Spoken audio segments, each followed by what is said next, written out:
What's happening, y'all? I'm Jennifer P. Jackson, producer and director of BLOODSOIL. The road to BLOODSOIL actually started with me making a decision to leave the job that I had. I worked in the corporate sector for almost a decade as a software engineer, business tech. The last month before I left, so this was like my last month at the company, I had actually decided to start learning Unreal Engine. Now that's a whole nother story because I had thought about it. I had been thinking about it for some months and I kind of had put it off. And then sometime earlier this year, like right before I left, something told me to go ahead and just learn Unreal Engine. I had just gotten a developer deal with Meta Horizon, so I was trying to learn to create like actual apps that can go on the platform. So that's kind of what got me into just going on ahead and deciding to learn Unreal Engine. What happened was I went on YouTube, I found this tutorial, 20 videos. It took me like 3 weeks to get through this tutorial. But the end result was I made this CGI clip of a Star Wars scene.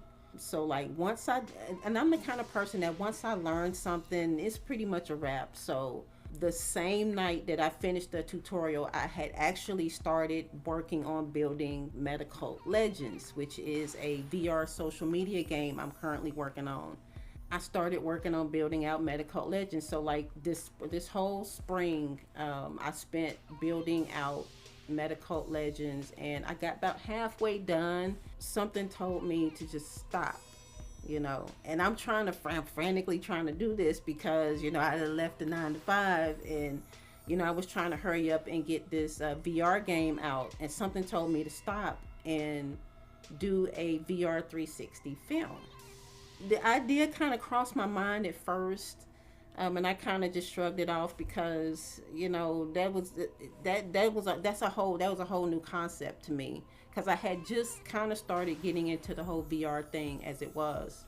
So I literally just stopped the work that I was doing on Metacult Legends, and I started working on BLOODSOIL. Now, see, here's the thing. At first, it wasn't BLOODSOIL. I was going in a completely different direction with it initially. It was something else. It was still a zombie film, but the storyline was completely different. So I don't know, as I kept like working, coming up, I kept like going through the scenario that I had, and